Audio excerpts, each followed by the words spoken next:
But here. Not down here, but here, okay? Not everyone has a booming voice like me. So make sure that when you're speaking, that you have the mic up here. And we're going to have a couple skits today. And so please understand that they'll have to share the mic. So there might be a little bit of a delay, but we want to make sure that everybody can hear. Okay, and we have some donuts courtesy of Rick Hale over there on the kitchen counter. So if you will use the garbage can by the kitchen and then in this restroom and in this restroom, the others have not been set up. And I will now turn it over to Susan, who's going to be our moderator for today. So thanks. Hi, welcome everybody. Can you hear me? You know, I can never hear, so what I thought we'll do, if you can't hear, just put your hand up. And I know you get tired of putting your hand up, but we'll do our best. I especially appreciate that. Okay, Nancy, are you through with housekeeping? You're through? No, I don't think so. I also was going, is the audio terrible? I'm hearing it twice. Oh, it's going into my hearing aids. Anyway, I also was going to thank John. I gave him about 15 things that need to be projected during this meeting. So thank you, John. We really appreciate it. Next up is Ellie Hutton, who's going to do our nonpartisan statement and a couple of other wonderful things.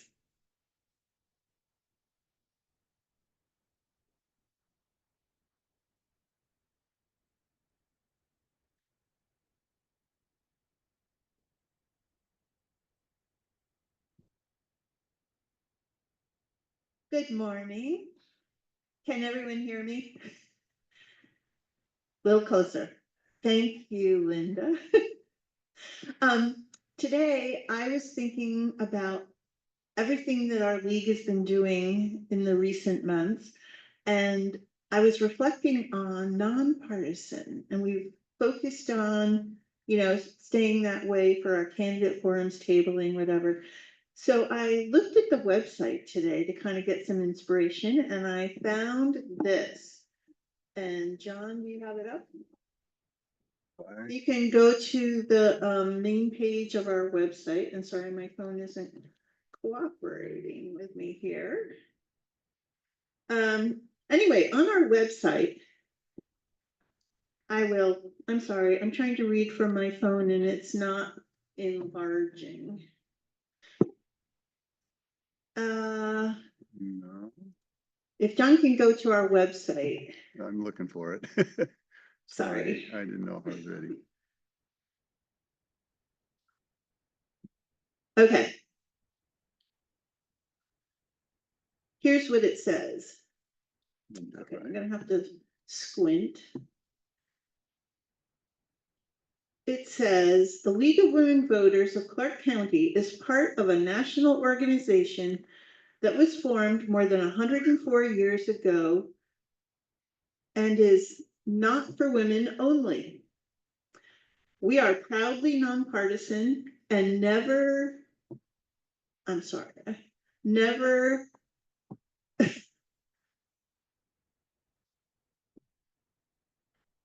align ourselves with candidates or parties.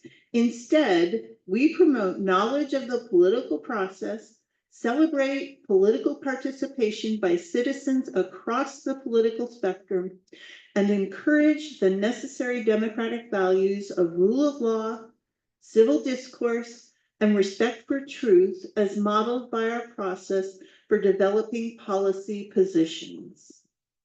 And I think that that's really an important thing for us to all be thinking about now as we transition from our wonderful voter services activities that we've been doing into what's going to come up now is we're going to have the legislature reconvening.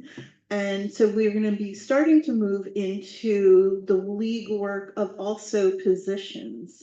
and advocacy on those positions on bills that we'll learn from the state league during the action workshop. So there's an upcoming action workshop on December 7th in the morning. It's virtual.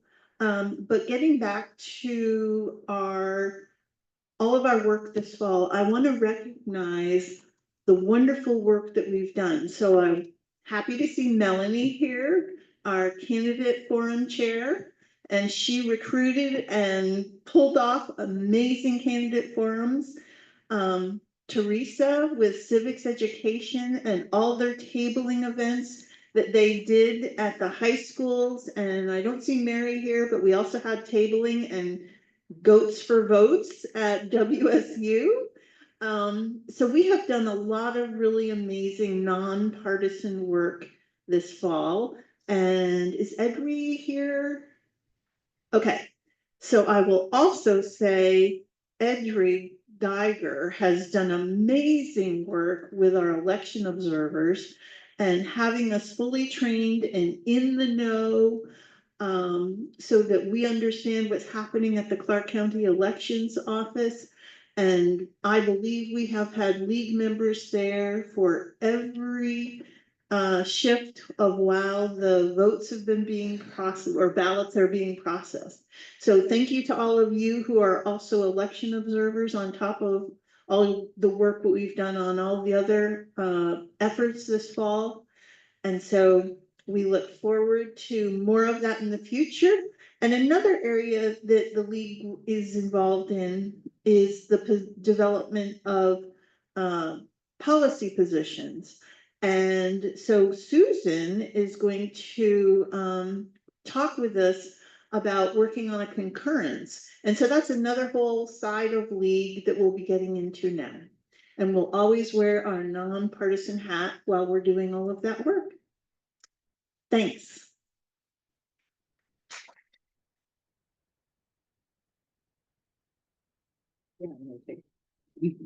Right, before we get into concurrence, I wanted to, or we wanted, the board wanted to allow time for any members who would like to share any thoughts, concerns, celebration, whatever. We just completed, almost completed, a general election for the United States. And we wanted to know if anyone has any thoughts that they would like to share. We had a really good board meeting and it was very nice, very open, very frank. And I wanted to offer the same thing to members at large. The league is a pretty safe place. And it was for me, it was different and it was a bit surprising. And so there have been a lot of thoughts and feelings and emotions running around. And because my go-to in times of stress is heavy physical labor, I just want to let you know my garage is clean. So anyhow, that's my story for this week.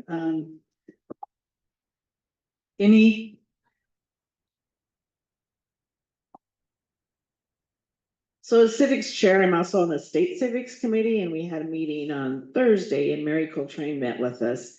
She is very concerned about adults getting good civics education. And we all know that for 30 years or more. And so I just feel more impassioned. We've done a great job, I think, of breaking down the walls and starting to get into the schools, but I want to develop a curriculum or something on civics 101 and also economics. Because when I talk to people about, why they voted the way they did, a lot of them don't seem to really understand that inflation was not caused by a president. They don't seem to get the basics. So I don't know. I mean, that's a really big goal, but I think it's something, and I would like for all of us to embrace that idea. So. Yeah.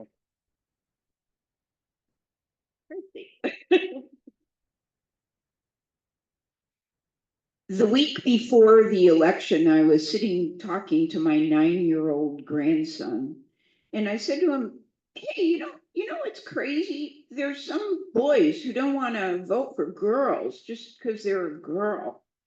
And he looked at me like that was the most bizarre thing that he had ever heard.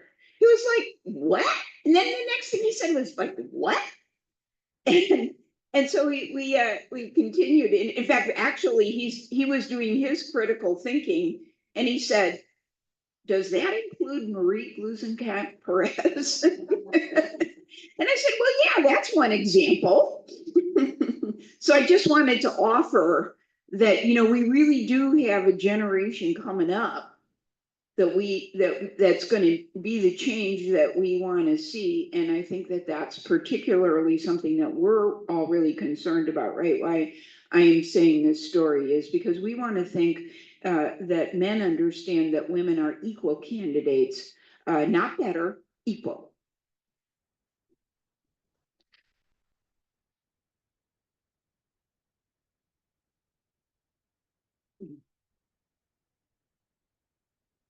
Thank you. I just want to emphasize that the reason Edry is not here today is because she's down at the elections office.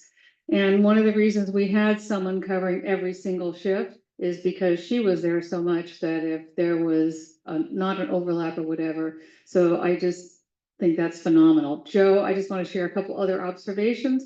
Joe said that when she was observing, she was noting the youth of the voters, that her sense of that was we're seeing younger people getting involved. And so I think that's just really important and to take on what Teresa was talking about. And my last little personal story is I decided to take Uber downtown to the elections office on election day because we knew there was going to maybe be a lot of people and things. There were a lot of people. It was very impressive how involved they were and how focused and how respectful. And so that was really cool. And being an observer for the first time, it's like, it felt like being an assistant at a church thing or something. I mean, by that level of respect, is that our elections people there are just astounding. And they do it with such focus and such humility that I'm inspired every time. And in my light story is when I was in that Uber, the gentleman says, "Oh, you're going to 1408, this and that, this and that." And I said, "Oh, yes, I'm going to go be an election observer."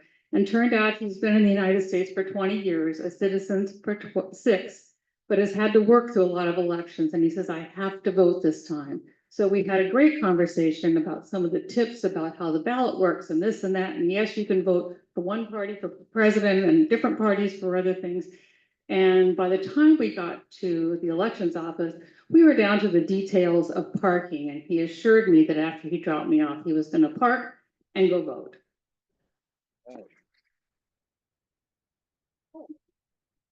Oh, I just was gonna say a couple of things. I really liked what Kamala said in her concession speech, where she said, the election's over, but the fight is not over, by which I take her to mean the fight for the common good, which. And also, does any of you go to Fix Democracy First on Wednesdays at 5 o'clock? They're partners with League of Women Voters. What Cindy Black, who's the leader of that group, talked about was what we need to be particularly aware of is any marginalized groups that are getting stomped on by anything that happens as we go forward, which I think was a really good tip. It's something to worry about. So who's next?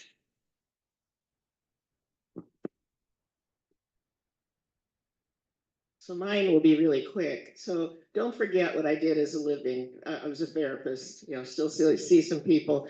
I want to underscore listening and not just, "Oh yeah, I hear you." I think our ability to cross past our tunnel is incredibly compromised.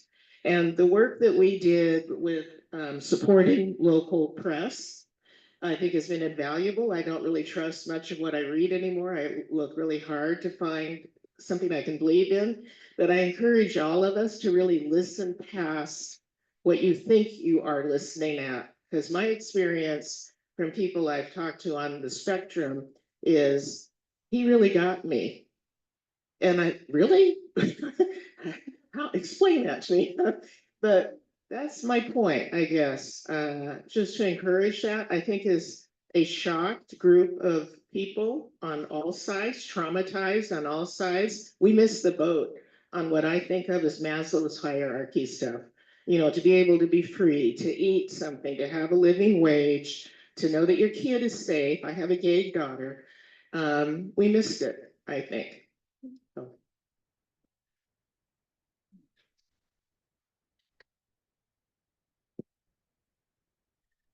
Hi, I just want to recognize the members who we have who are attending this meeting virtually. And so we have Jan Panner, Cynthia Gardner, Stephanie Geiser, and Judy Zeider, and I think I saw Alan Amell on there with Voki earlier. Anyway, and also we have some guests that joined us today. We have, is it Betsy Phillips? She's a longtime league member. Her grandmother was a league member. So yeah, so she has been active in the Portland League and now resides in Vancouver. And she has her daughter and granddaughter with her. And they came to be with us today in light of just what's happening and made themselves available. So thank you so much for coming. We really appreciate it. I am feeling better today. I had been feeling unable to compartmentalize myself this week and just feeling like I was in an alien world for a while. I have two sons who are in their early 20s, and they were in touch with me very early Wednesday morning. Neither of them live around here. Even the one from New York had texted me and woke me up when he called me at 3:30 his time, because he had woken up and saw what was going on. So we are all recovering, and I feel so fortunate to be part of this group who have strong positions in a lot of areas that we will get to focus on. Anybody else? Oh, yay. Thank you. Thank you. Hi, my name is Elizabeth Gallimore. I just wanted to read a quote that I think is inspiring to me. Some of you may recognize it. Never doubt that a small group of thoughtful, committed citizens can change the world. Indeed, it's the only thing that ever has. Anybody know the author? Margaret Mead. Yes, ma'am. So I think it's a math problem, critical thinking and a math problem. And I think that this group of committed citizens is uniquely positioned to alleviate some of that. So, thank you.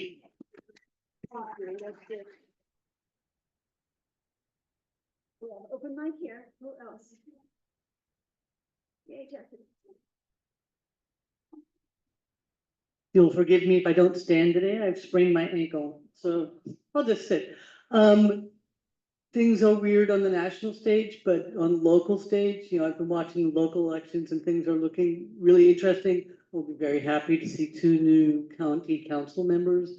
We have a lot of important things coming up locally. We will have the comprehensive plan, which many of you know I'm a land use geek. We will have local elections, cities and school boards, especially next year. So it's really important to make sure people have their critical thinking skills in place for those elections. So yeah, it's all we can do now is the best we can do locally, I think.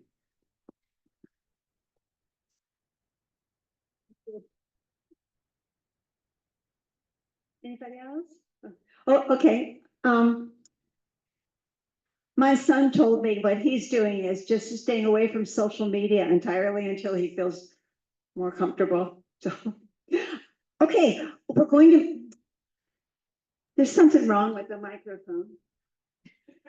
It's not working very well. Can you hear me all right? Okay, we're going to talk about concurrence now.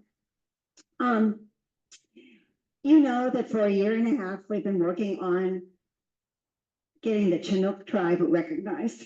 Now, we have not managed to get them recognized, but I think you all know that Marie GP is the person who's writing the legislation to go to Congress on that subject. But the League of Women Voters National does not have any positions on Native Americans.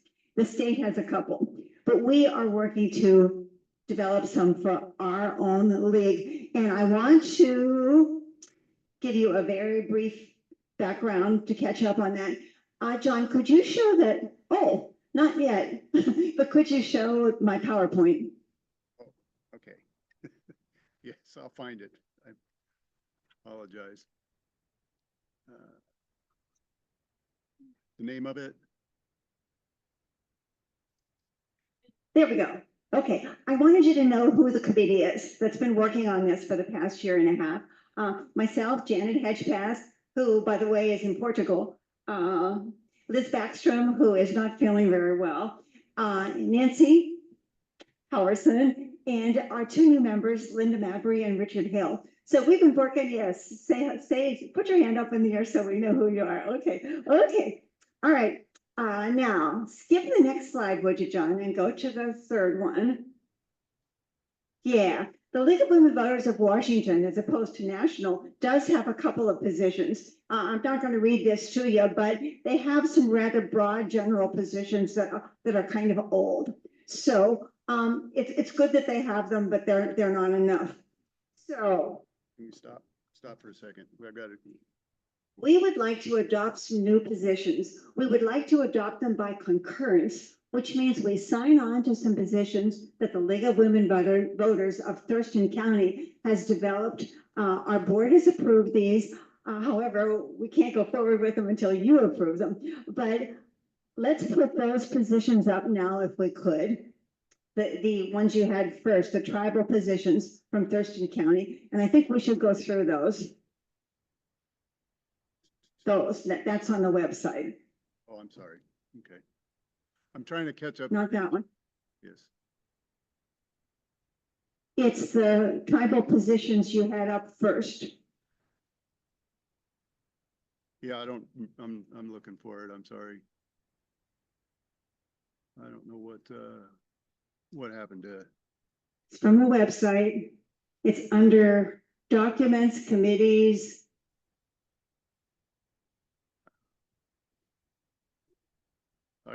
This is what I have on the website. No, if you just go to our website, our Clark County website, documents.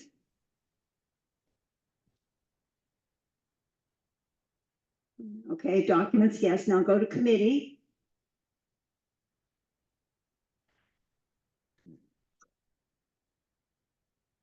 Are you in committees? Yes. No. Go back.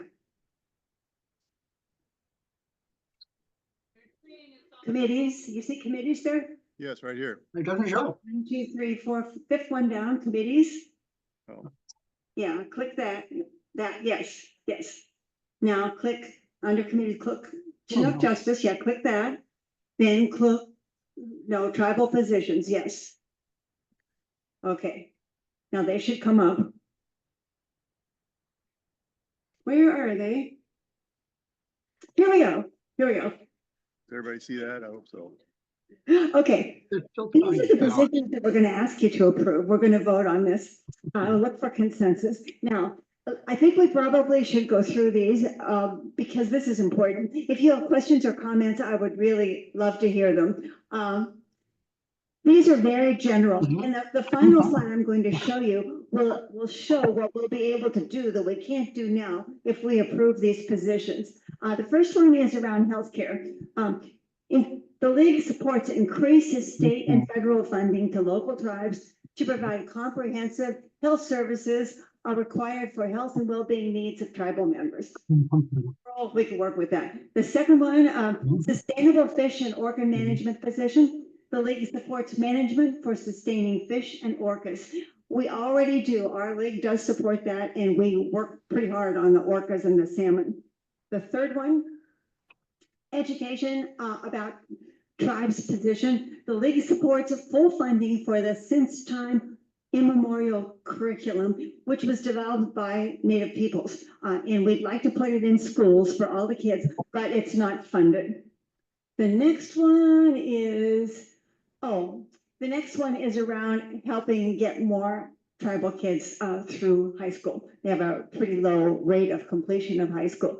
And the last one is sovereignty and tribal right to self-governance position. And you probably know that this is supported, it's supported by law, it's supported by treaty, but it's not well understood and it's not well well respected.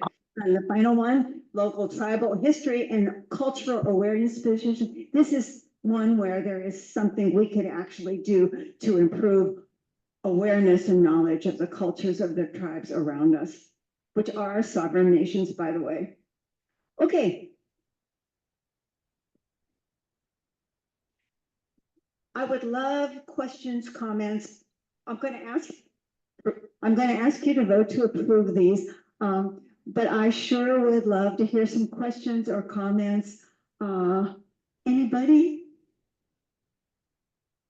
If it's a no-brainer and we're all in favor, that's fine too. I know I've been yakking on that for a year now. Yes.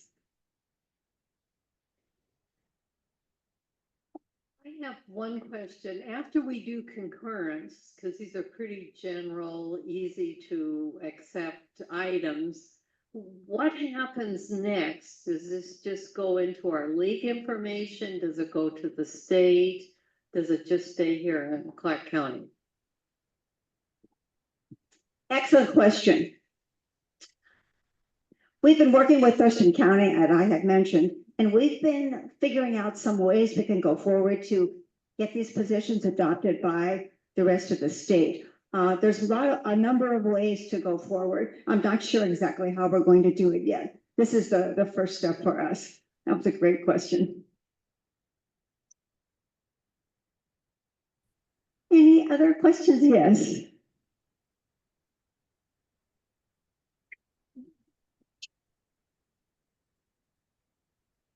I think many of you know that I'm a historian, and it was interesting because yesterday it was just, well, everyone else can, Susan, I really want to promise. I'm thinking you're not hearing, but right, everybody here is hearing well. Yeah. The Chinook were the tribe of this area. By the way, the Cowlitz were in an area north of us. I think you know it. It's the Cowlitz River is around there. 8,000 Chinook natives were all died, by the way, in 1829.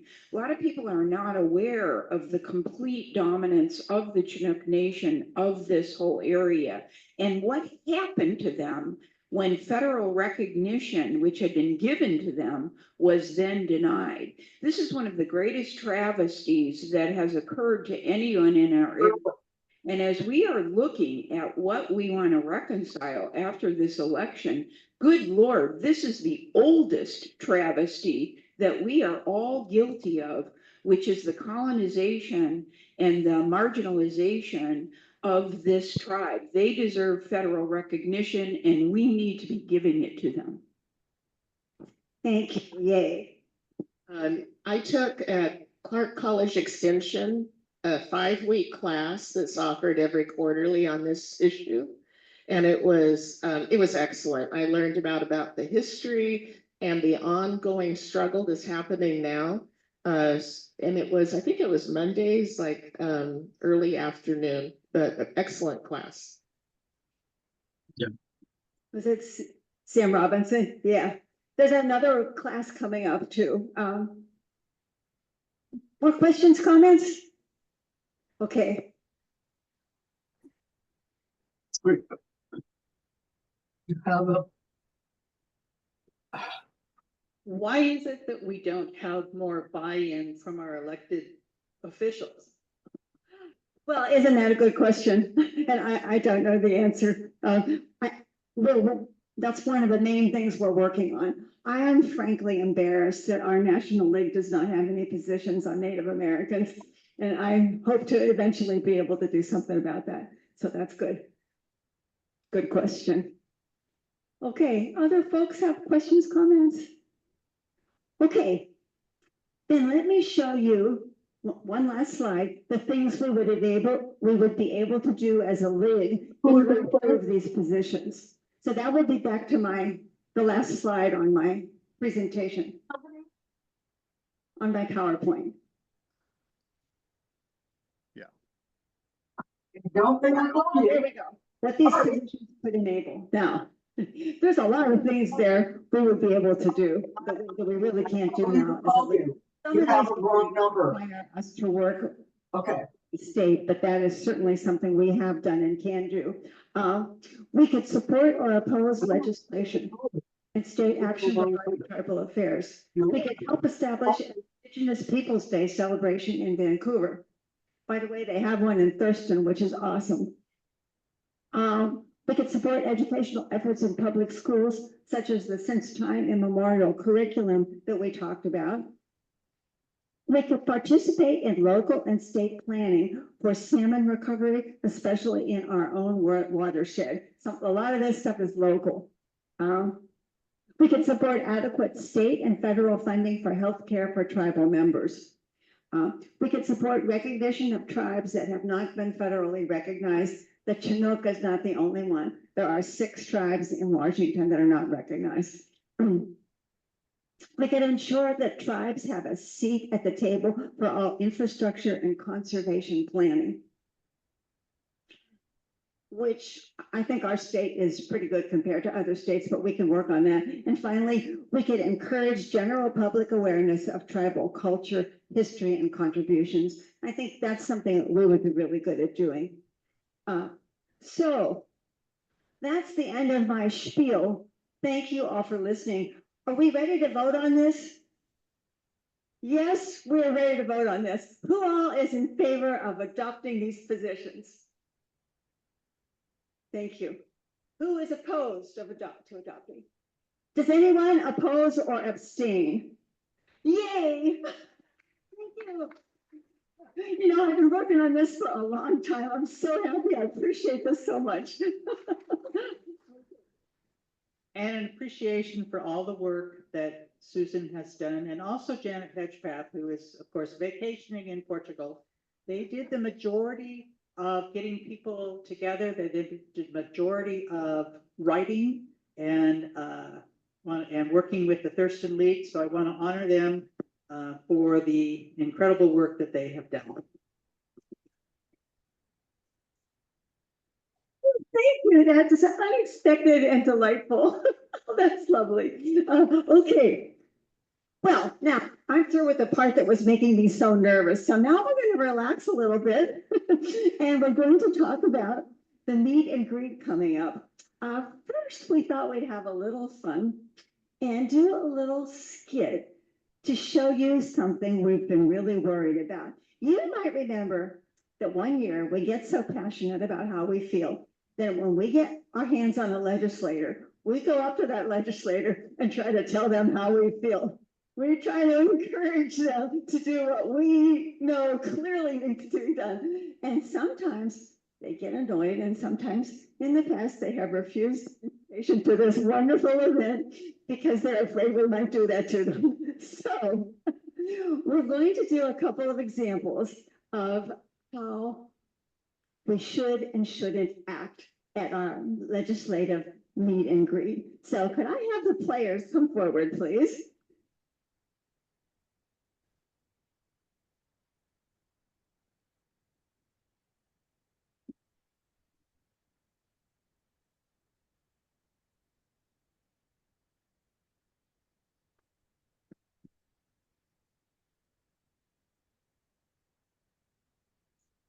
Let's see.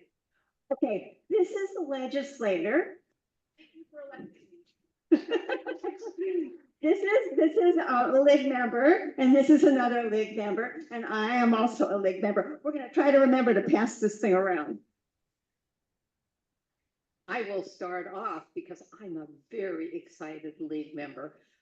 Oh, Lynn, so nice to meet you. Nice to meet you. I'm glad you got elected, and boy, do I have an issue for you. I was so mad about the natural gas. Hi there, thank you for coming.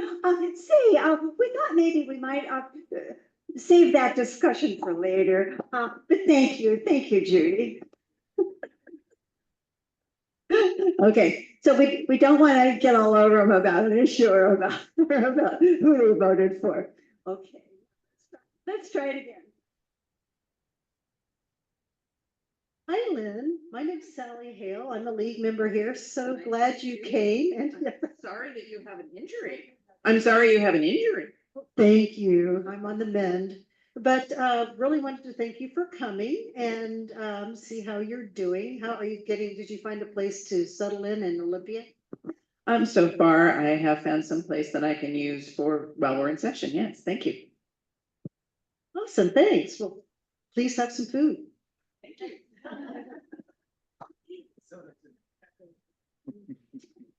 Well, now you know me. You know me, I am just not going to give up, even though Susan said to us, this is listening to the legislators.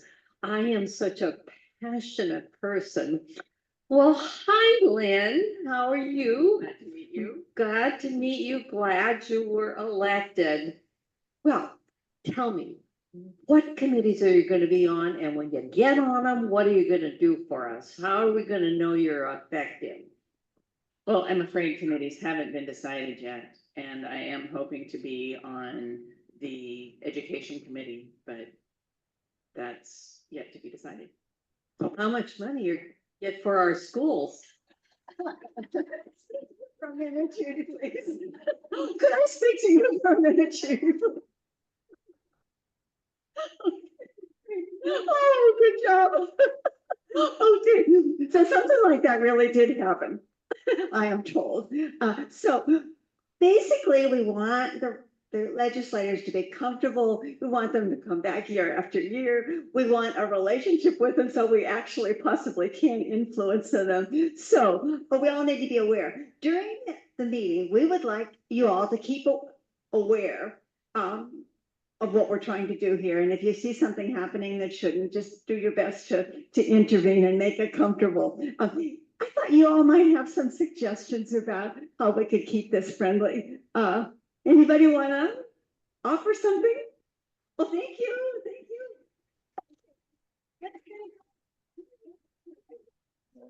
You can always ask about their family, ask about where they grew up.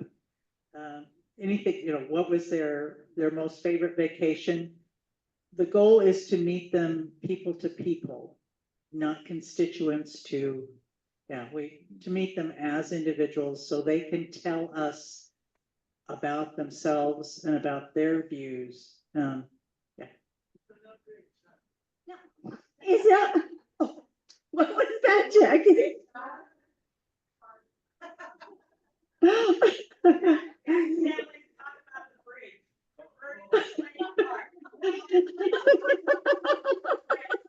Yeah, the joke is they're saying don't talk about it. Do you think it's okay to ask them something like why they became a legislator, or is that getting too close to an edge? Okay, so yeah, we just can't talk about particular bills, elections, things like that. So I think everybody's got it. Thank you very much.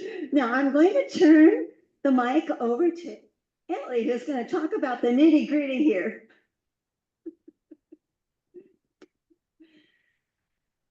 So I'm hoping that all of you are going to attend this event. It's December 7th from 6 p.m. and this thing is cutting out occasionally. And so what I have in front of me are some sign-up lists. This is going to be a potluck, heavy appetizers, salads, fruit, desserts, beverages. So I have a sign up list here for food items or potluck items for you to bring and put your name next to. I also have sign up sheets here that are for setup previous to the event. And so some of them would start at about 4:30 because we want to set up the tables in here, decorate them, set up the potluck table, get the ovens going, make coffee, just be all ready with that. And then we also are looking for people who will be greeters, so greeters for league members and their guests. And then greeters for each of the different legislative districts. And so we've invited legislators from the 4 different legislative districts that cover Clark County. And that was a wonderful skit. I have a list, I have something item on here, kind of a member guide, nonpartisan listening. And so we're looking for people who will have their ears tuned out and be circling the room to be able to just make sure that we're not bumping into anything. So we basically want some people who are kind of the interveners, I guess we could call them, where they're gonna just like grab onto the legislator or the league member's arm and change the conversation. And then we'll also need people to help with cleanup afterwards, because we need to get this place back spotless. And so I have all those different tasks written down. The other thing that I added that Susan and I had talked about with Janet earlier, we know this is an evening event, and so some people may not be comfortable driving in the dark. And so I also have added to this a list of people who are willing to be drivers to go pick up people. And then also, if you're someone who wants a ride, you know, add your name and phone number there, and we can coordinate all of this so that we get as many people here who want to be here attending. So these are going to start to go around the room, and I expect them to be filled up pretty quickly. If you can't think of what you want to do, you can always email me. But I'm really hoping to have this filled up. And if you think of something that I did not include, that you know that needs to happen or be brought, add your name and put it on there, because Susan and I reviewed it, but we don't know. Anyway, thanks. Anything else on that, Susan? That's great, Ellie. Thank you.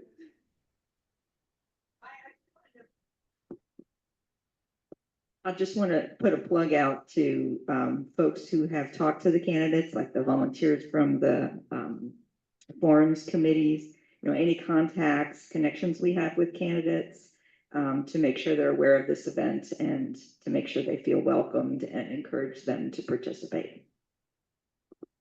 We're all over them. We're all over them. Good. My question was about inviting non-members as a guest. Is this a league only? Yeah, people are invited to bring a guest. It's just, that's one reason why we'll be circulating and looking for anybody who doesn't understand that we're trying not to drive these folks away. But sure, absolutely. Okay. What else? Anything? Okay, this is a fun event. We always have a lot of fun at these events.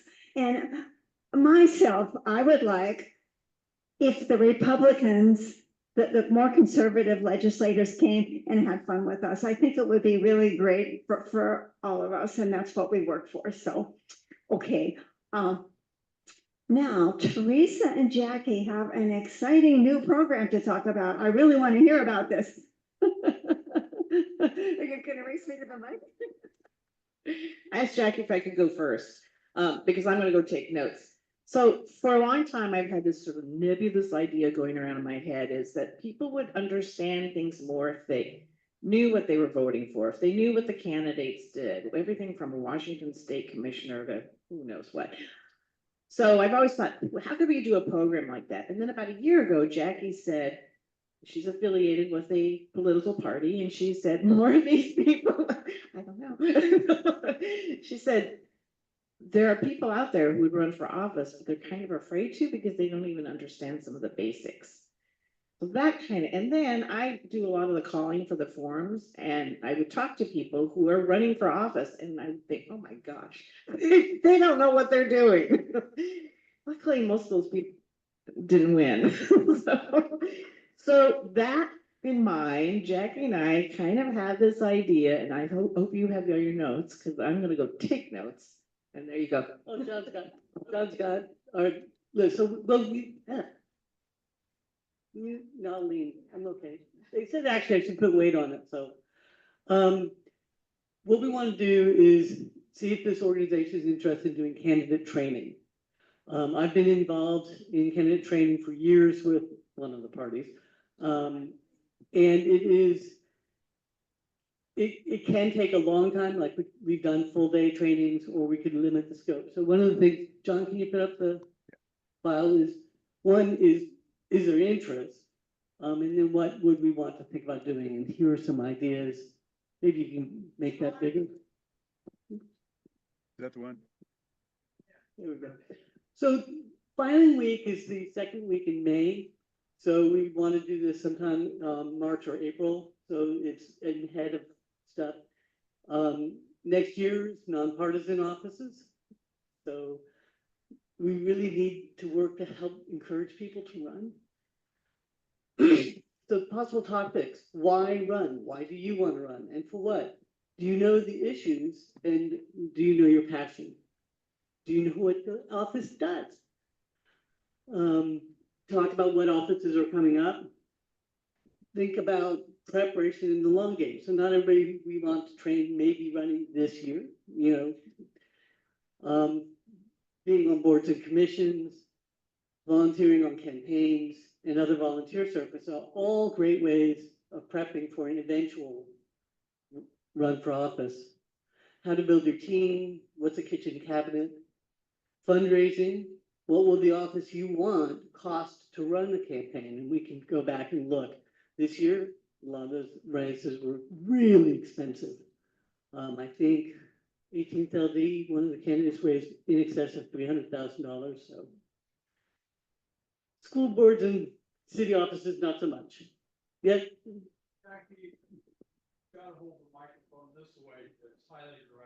Oh, okay. Does that help? Oh, okay. Get the feedback that way. So fundraising, training. Thank you. Training, 4-year supporting team. So when we think about candidate training, we also think about, do we need to train treasurers? We need to train campaign managers and other people that help get people elected. What resources are there? So the elections office has a lot of training material. They used to do in-person training. I don't know if they started that up again since COVID.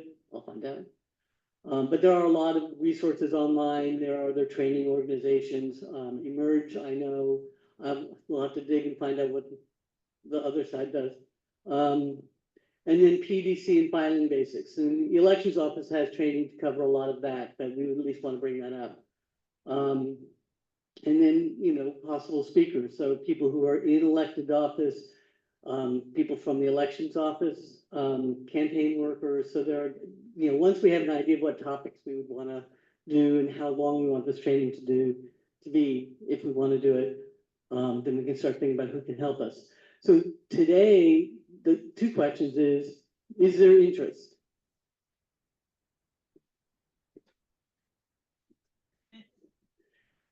It looks good. And then, you know what, I'll put this piece of paper over here and ask if you're interested in helping us put this together. We'll be looking for volunteers. So if you okay if I use the back of your, we'll leave this here and ask that people who might be interested in volunteering, let us know. Now, so now I want to open up to ideas and questions.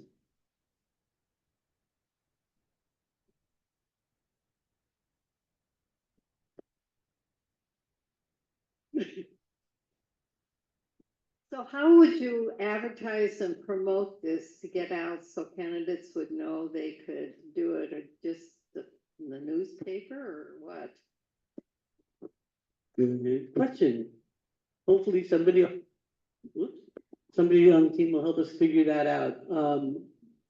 I know in the past one of the parties has used social media to get word out and mailing lists and stuff like that. So I've talked to the programming director for the library system and they're interested in hosting it. And I think if we can get them to partner with us, I already told them, he's a friend of mine. And I said, either I'm gonna rent one of your rooms, which is the free. So I said, or you're gonna partner with us. And if you partner with us, then they'll advertise it for us. And that, so I'm still kind of mad at him, but.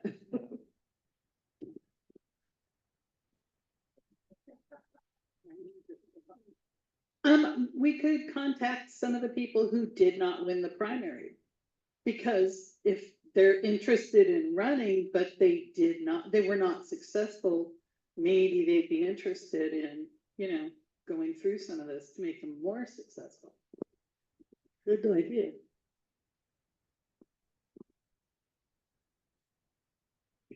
Did you envision that you would have maybe a target group for this? Like, let's say younger candidates or, this could get a little tricky because you wouldn't want to be exclusionary, but at the same time, there's some people just by virtue of the cost of running a campaign, it's not even an option for them. So just wondering if that would be a consideration, probably something to discuss later. And it's interesting, and the fun thing about next year is school board, those are the cheaper races to run. So this is a nice place to kind of get started. Hopefully by the time you're running for an LD position, you have an idea, although that's not always true.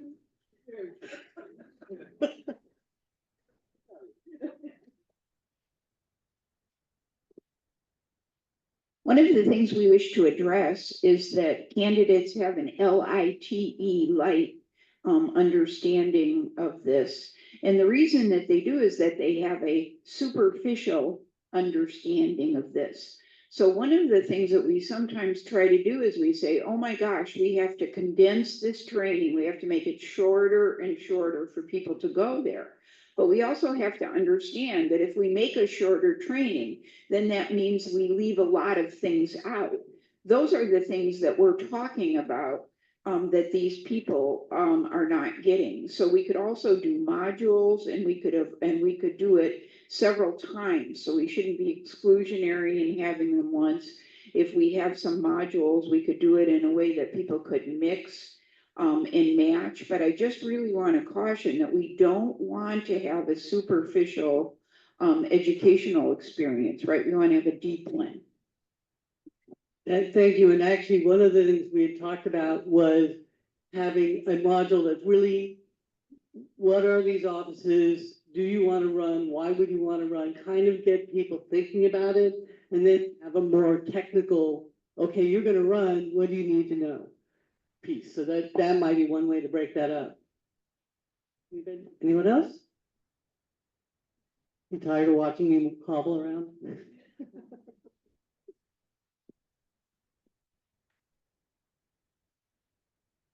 Thank you. I think it's a great idea. Let's see.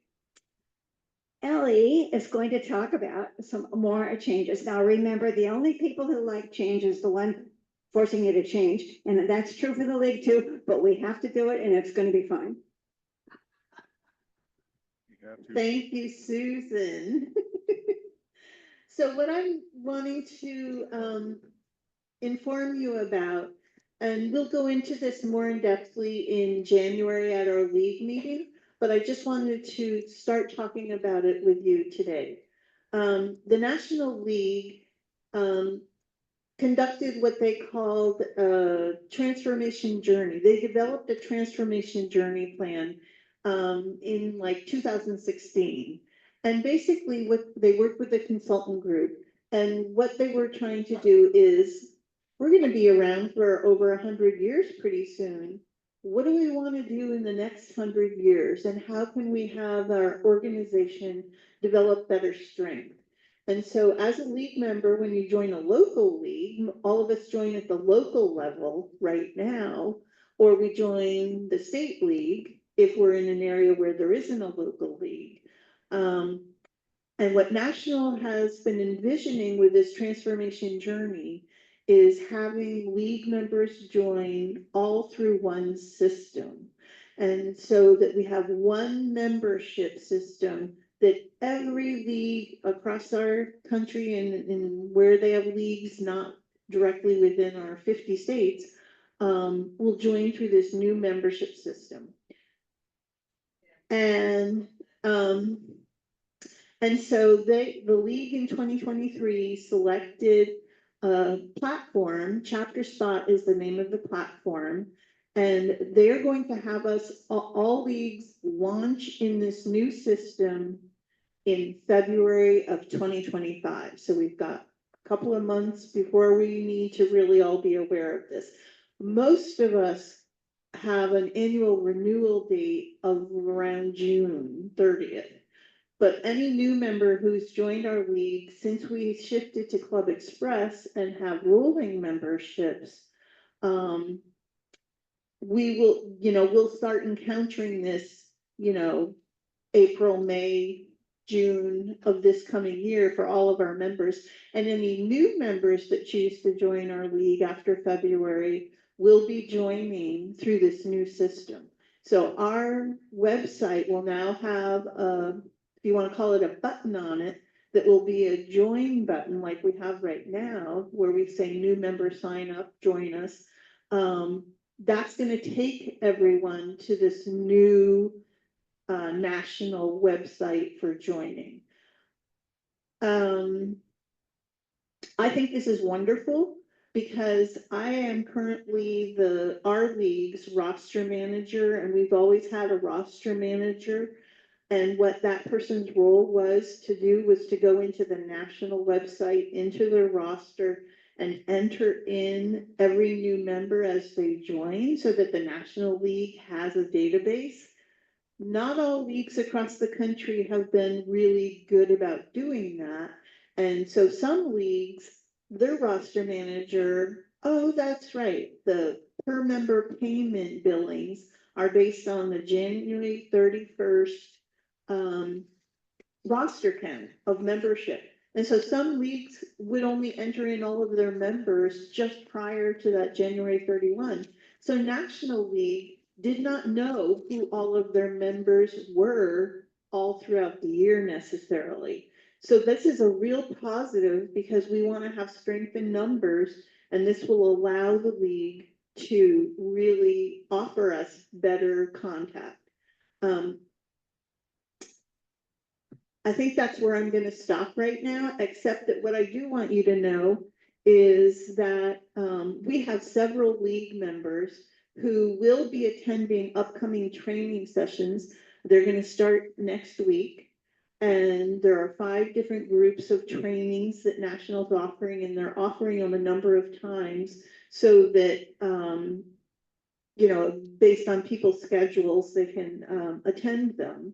They're also going to record them. I don't know if they're just going to record one of each session or more than one, but they'll be available on their website eventually. So within our league, I will be attending them.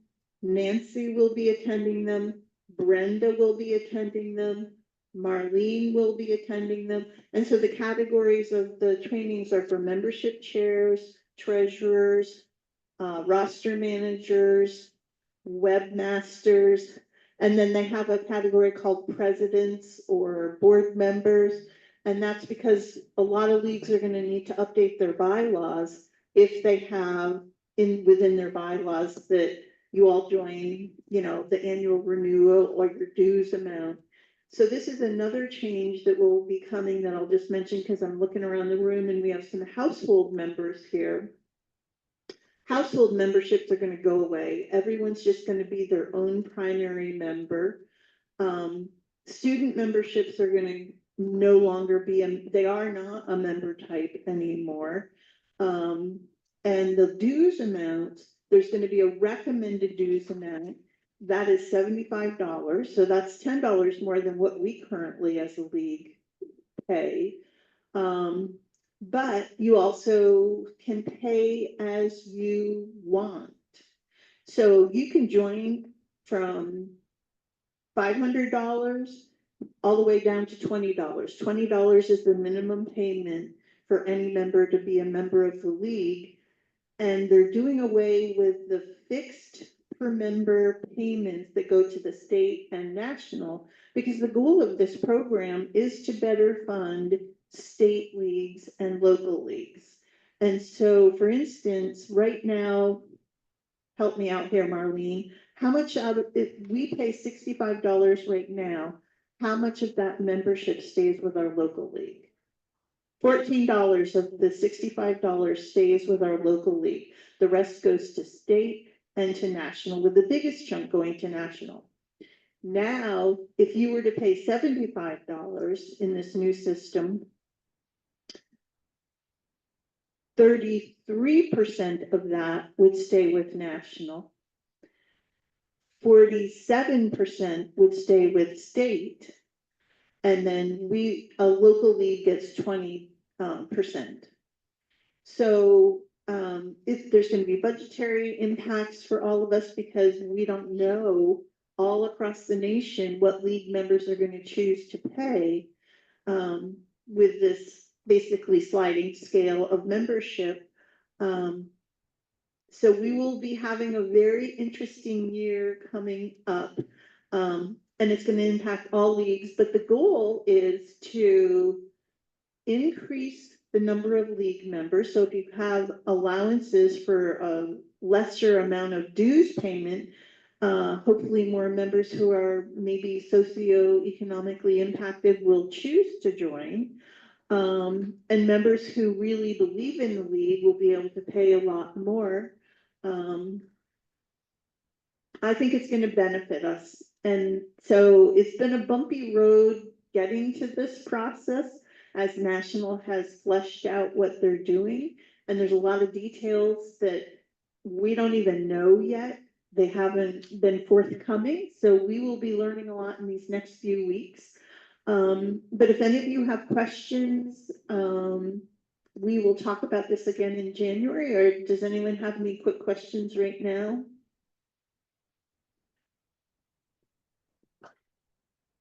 I'm just trying to understand, at a $75 per member payment, we would get about $15, which is very similar to what we already get. So I don't see how we're getting more money from this. Yes, and that is the impact with a lot of leagues. I have been attending meetings, national meetings on this, and there are a lot of leagues that have offered higher dues level amounts with some kind of recognition. So some leagues you can pay $500 and that is at the Susan B. Anthony level.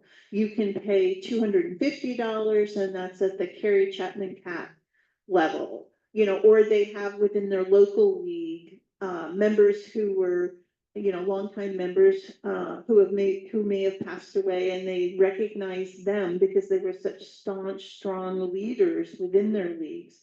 And so what is happening for those leagues, if they had people paying $250 or $500 for these higher dues amounts, basically all of the extra money for them was a donation. And so they're having to re-educate their members.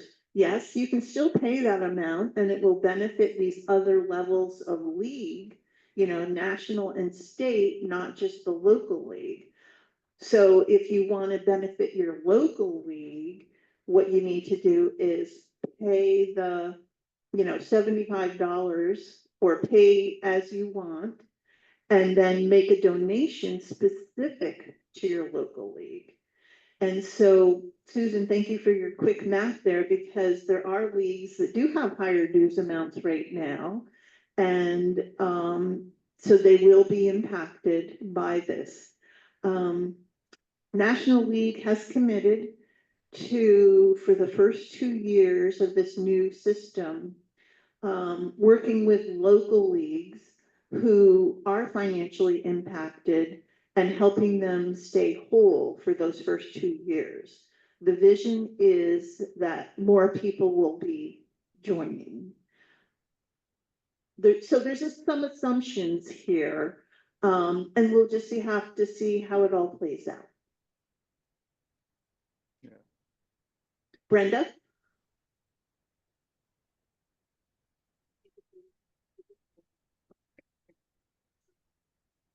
Okay, Brenda's asking a question. If she wants to make a donation specifically to our league, can she only do it through this new national website system, membership system, or through our local league? And ideally, you would do it through our local league. And so what it becomes is that if you are used to renewing and, selecting to make a donation at the same time that you're renewing, what you'd want to do is know that you're just going to do it separately. And so we have some members that pay their dues by check. And so people are going to need to be educated to write 2 separate checks, because check payments that a league member may want to pay now in the new system will be mailed off to a financial institution that National has. And so those checks are going to need to be made out to LWVUS, and then they will be mailed there. And so for us, and for all leagues who have members who choose to do that, and there are significant numbers of leagues whose members primarily pay by check, there will be a delay, right? Because you have to get it to your local treasurer or local person within your league who collects those funds. And then they have to mail it off and it has to be processed. So these are the details we're hoping to learn more about this coming week or in the coming weeks.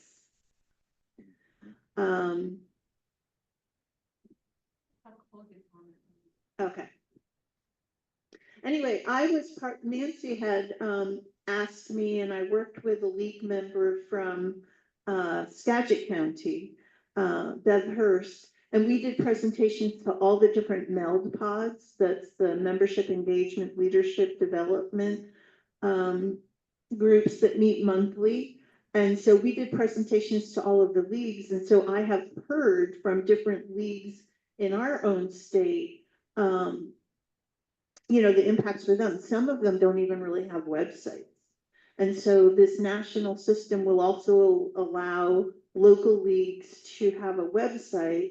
But again, National has done very little education so far about what that will look like. And so we can choose to stay with our Club Express website and continue to use that system for our event calendar and things like that, because what I'm hearing from National is there will not be some of those other benefits that we have right now with Club Express. Thanks, Ellie. When committee chairs were being recognized earlier and all the work they do, I think we should also recognize Ellie, because she is like amazing on breadth and depth of a lot of details. And she does that with a huge heart and the support of this whole league. And as you can hear, and I know Nancy's shared this a lot, there's a lot of concern, not just about our league, but really how it affects the entire legal and voters throughout the United States and beyond. And that's really, really important. Meanwhile, you've got Marlene here who kind of sits in the corner, and she's known for doing the nitty-gritty and wringing her hands. And do I have this right? And have I recognized things? And we have a lot of generous donors historically in this league. So yes, this is going to be a big change. There are going to be a lot of effect in different places. But I just want to say that with respect to your chapter, we fortunately, because of generous gifts in the past and present, and extremely careful boards of directors and treasurers, that this league has a comfortable margin to make this transition. And we'll be going into a little more about the state of the league finances at this January meeting. I've been planning this thing in my head called Follow the Money. And so I hope it'll be informative and inspiring. But meantime, through the holidays, please relax. Know that in January and February, we're going to get nitty-gritty all this out. And meantime, we've got Ellie and Nancy worrying about the impact throughout the organization. But just relax, and we're going to come back and we're going to find our way. And this chapter will continue to lead in all of its activities and also in financial planning. Thank you. Thank you. And something else that I want to add to this that I don't know if many of you are aware of. How we chose to join Club Express as the platform. National had promoted Club Express as a platform for leagues to use. One of the benefits of that is there is a group that's called the League Club Express Roundtable. And they hold meetings in different categories. So membership, treasurers, planning and implementation, social media, websites. And so they have monthly meetings in each of those different groups. And they have a steering committee. And the steering committee has been very good at working with National on this transition and change. The benefit of that roundtable is all these meetings. And so I attend different meetings, some months, other months not. But by attending those meetings, there are league members with leagues with representatives from their leagues from across the country who attend these. And so you get to hear a lot of the ins and outs and what those leagues are thinking about and planning for. National has not always had a really positive relationship with this group. I have only been at one meeting where someone from National attended it, well, a couple of meetings, but yeah, it's been, and Club Express has had a contact representative from their company who comes to these meetings at different times, because Club Express offers tremendous trainings and tutorials and handbooks. And so they are such a strong platform for us to use. And that's what I'm wondering what Chapter Spot will be like. The initial perspective of Chapter Spot, not to be a downer towards the end of this, they are an organization who came to be as a software platform for fraternities and sororities. So it's kind of an interesting choice. One of the benefits is that National uses a Salesforce as their roster platform. And so that's been good for them, and Chapter Spot has the ability to work with Salesforce effectively, apparently. Anyway, I just want to share that because the website information that I've seen National put up just as mock-ups is so bland and does not have personality like we're able to do. Thank you, Brenda, and thank you, Judy, previously with our website with Club Express. So, okay, enough on that. I hope the sign-up papers are making their way around for the event on December 7th for the meet and greet. And so don't escape the room without signing your name up somewhere. Thank you. Well, thank you. And I just want to say we need to thank Ellie for taking care of this not very sexy stuff. Yes, thank you so much. Okay, now, one of our online viewers would like to tell us something about the State Committee on Penal Reform. It's Jan Panner on Zoom. Is this person ready to speak? Yeah. Oh, go ahead. Can you hear me? Okay.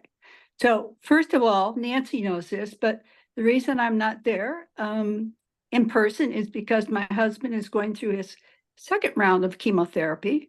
So small groups, so this is COVID. So lots of things are off the table for us. So, but I am on the state committee for the reform of the penal system.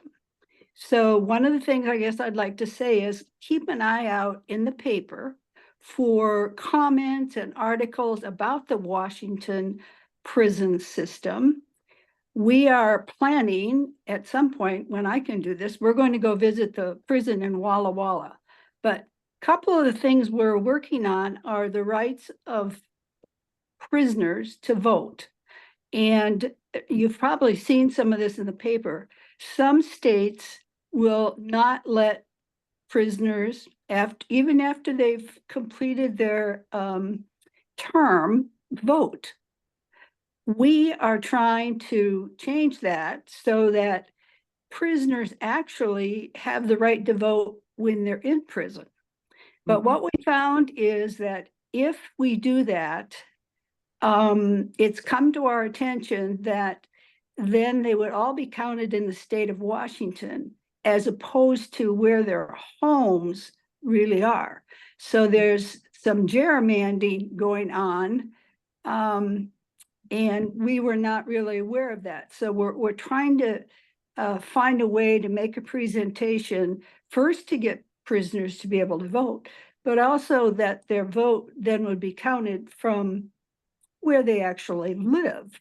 So that's one of the things we're working on. The other thing we're really working on is each prison has a pot of money that sits there and is supposed to be used for things like equipment, exercise equipment, things that would benefit all of the prisoners that are in there. What we're finding is that money is being kept just in a pot and never really distributed. So the last time we studied this, the money went for shrubbery, planting outside of the prison. That's not where that money is supposed to go to. It's supposed to be for the betterment of the people inside. So we're working on that. There are just so many, and as you read in the paper, there's so many things about the penal system that have just, just made us in awe of the mismanagement. And the other thing we found is that as we study different prisons, even though you would think that they're, if they're statewide, they're supposed to be run the same way, but they're not. And there's no communication between them about how they spend their money. So those are kind of the things that we're studying and trying to make a difference in the penal system. So that's the end of my spiel. Any thoughts? Yes. Thank you so much. Yeah, you're welcome. Okay, we are at the end of our agenda.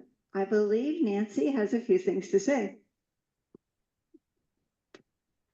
And I will say in advance, thank you for bearing with me. I do have a few things to comment on.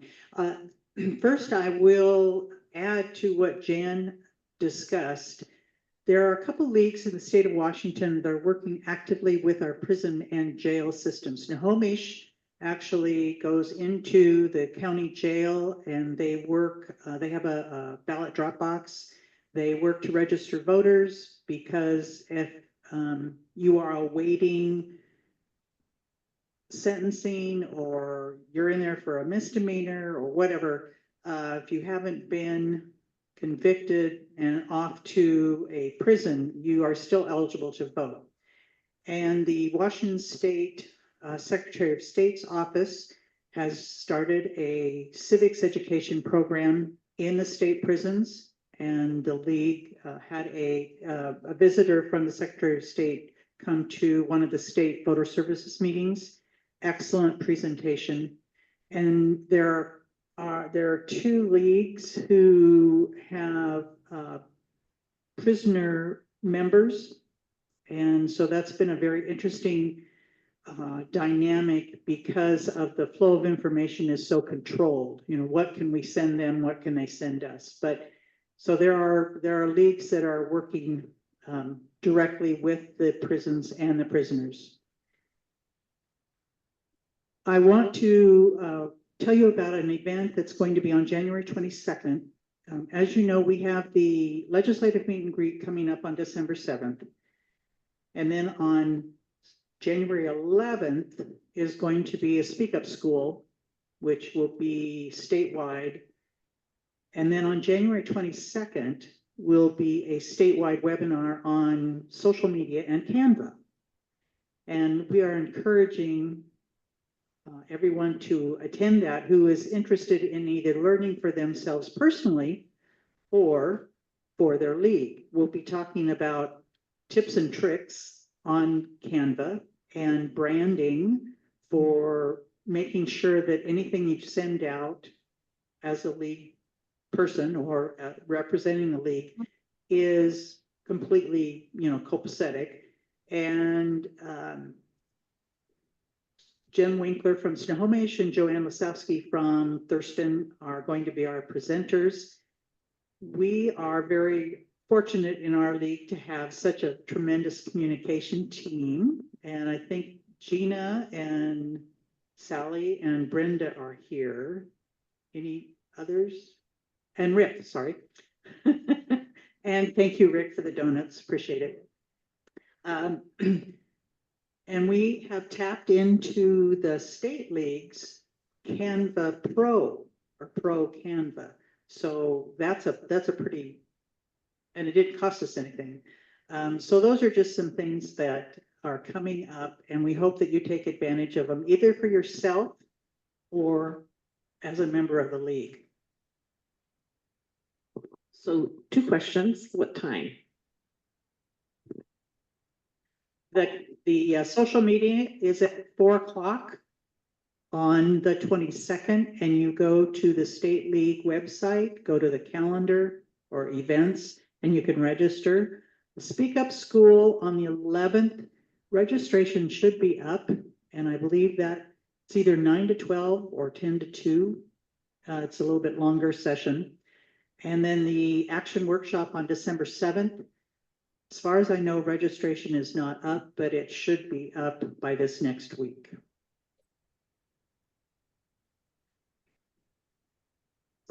So because we did our own mini Speak Up School, I've had some interest in, I was just asked, is there going to be another one? And I said, I'm waiting to hear. Can non-league members attend the Speak Up School? I believe so. It's being put on by Allison McCaffrey, who is heading up the redistricting process, and the redistricting group is comprised of league and non-league members. But it is focusing on how to give effective testimony as we're coming up into the legislative session, but I can verify that. Okay. So those are some calendar events. Typically in January, we start talking about the nominating committee and the change in leadership, which will happen in May of a given year. That's when we have our annual meeting. And this year we're starting a little bit earlier to talk about if you're at all interested in maybe expanding your role in the league or wanting to know a little bit more about the league. And I jotted down some thoughts, and hopefully they're not too all over the page. But if you've ever thought about getting more involved in the league in either small ways or larger ways, such as our forums, your first love. Okay, you want to be more involved in forums. And if that's the only thing that you want to do with the league, that is terrific. If there's just one thing that you want to focus on, that's great. I know that Melanie is looking for an assistant. This year, I printed off what Jackie sent me on how many races are this next year. 100 and yeah. Yeah, school boards and city councils all over the county. And it's a lot, and that's a lot for one person. So a co-chair or an assistant would be very, very welcome by Melanie. We are very well known for our forums, and we want to keep up that reputation of integrity and excellent forums. Our treasurer would really like to have an assistant. So anything in that arena, accounting or money or detail, if those are things that interest you, yeah, we could use an assistant in our treasurer. We're not talking about a lot of time, but just something to maybe increase your involvement and assist the person who's responsible for it. MELD is, Ellie referred to that, membership engagement, leadership and development, 1 hour a month. And you meet with other leagues around the state to share what your league is doing and what other leagues are doing, and then you just report back to us. So it's 1 hour a month, and it's a wonderful way to learn about what does league do. So that's an option. Hospitality. We could really use someone who is in charge of hospitality, and that's when you came in, that was the greeter table. Again, we're not talking heavy duty. It's pretty simple, but we could really use someone to be in charge of that, because then that relieves one person having to do a whole lot of things for setup. I personally would welcome that. Bringing a card table. Currently, I bring 2. And, if somebody brought a card table, that would definitely lessen my load. Also, something that I am working on, do you like organizing? I could use someone for 2, maybe 3 hours just to go through league history. We have a file drawer that really needs some help. And so I figure it would take probably 3 hours. It doesn't have to be all done at once. And then Ellie mentioned Club Express. If you are at all interested in technology or website, either in the artwork or learning some of the details, Club Express we are so fortunate to have that website, so fortunate compared to so many others. And with this dues transformation, as far as getting information, Club Express cannot be beat. If it weren't for them, we really wouldn't know what was going on. So the elections will be in May. We may go to a new leadership model. Okay, we might have a co-president or 3 or 4. Some leagues have gone to 5 in leadership. I personally don't recommend that, but we do what we have to do. And with shared leadership, you obviously have duties, specific duties that you would take care of, or specific tasks, so that it lessens the load on one person. So those are things to think about. We have a lot of talent in our league. It's pretty heartwarming, and we have a very strong league, and we want to continue that role. And I just want to emphasize, I'm not the one who is in charge. I may have the title of president, and when something goes out in public, then my name usually gets put on it because that's the way the league does things. But I'm not the one who is doing the work. We are an extremely collaborative league, and we have a strong board, and decisions are group decisions. So it doesn't rest on just one person. It may look that way, but it doesn't, because I'm not the one making the decisions. It's a group decision, and I really thank the board for that. So that's pretty much what I have to share on leadership succession, and that it will change. And I would really appreciate if you would all think about that and identify either yourself or someone that you think the nominating committee should talk to. That maybe they want to explore a little bit more of the league, so to speak. And on that same note, if you could give a few thoughts to what do I want the League of Women Voters of Clark County to focus on this next year?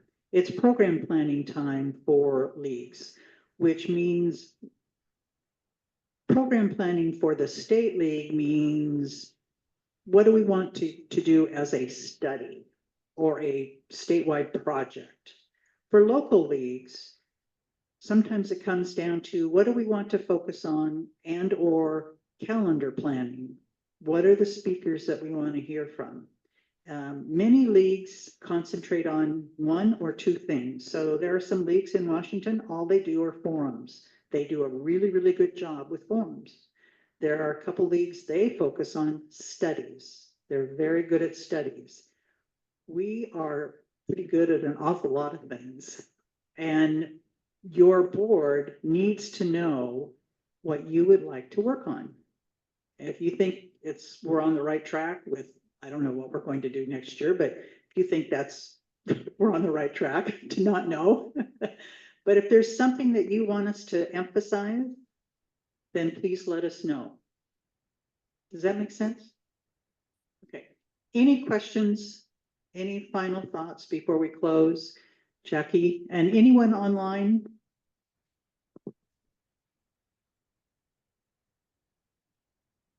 Could you just provide a little more clarification about how members might provide the board, their interests and direction, like via email, or is there a meeting for that, or like, how do you? We haven't set up a formal program planning, but that may be in January. We need to talk about the dues things in process, we need to talk about the dues process in January, but also we will be doing our membership calls in January rather than this past June, because we need to touch base with all of the members, because everyone's going to get an email from National and we need to alert them to that. But yes, you can always email me, email anyone on the board. Just send it to the league email. And yeah, it'll get to the right person. Jack? I understand that lobby week is a thing of the past now. Is that true? Would we have any interest in, just for our local league, doing the lobby day trip up to Olympia? I don't know. It's just something to think about. That's a great idea. In the past, well, at the first year that I joined the league, I remember people talking about, I think it was you and you for sure, talking about carpooling up to Olympia for lobby day. That was the day that the league members met with legislators. Nowadays, post-COVID, in person is not as prevalent, but if our legislators would be open to that, there's no reason why we could not do that.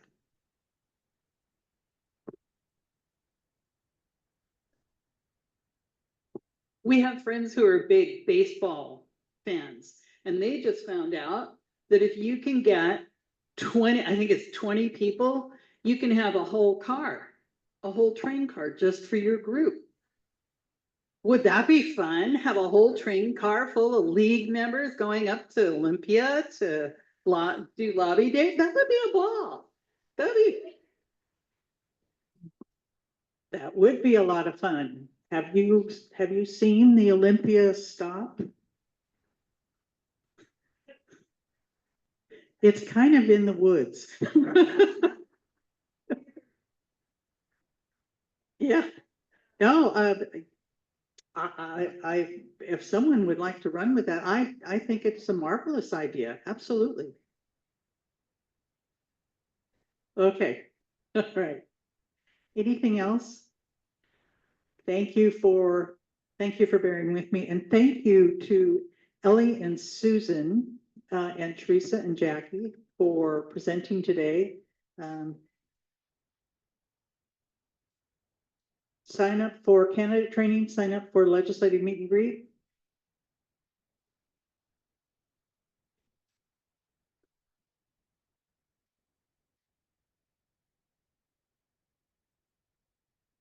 Of course. And we are so well known for our potlucks. Oh my gosh.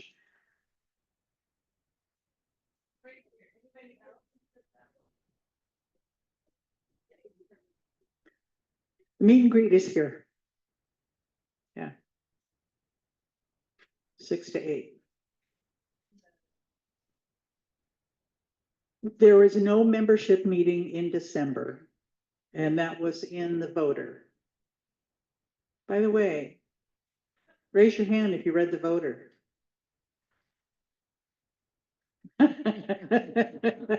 The editor is here, so, or editors. So yeah, we want to, and the information about the concurrence has been in the last couple voters, so.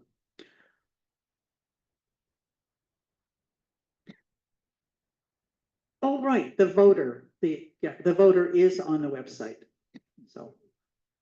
Yeah. Oh, yeah, thank you for mentioning that. Observer Corps, if that's something that you would like to get more information about or learn about, the Observer Corps, that's the reason I joined the league, was the Observer Corps. I have learned so much, thank you, Jackie. Land use that I never, I mean, you know, I just walked on the land, now I know a lot more about it, so thank you, yeah. All right, believe we're adjourned, and you are free to stay and chat for as long as you like.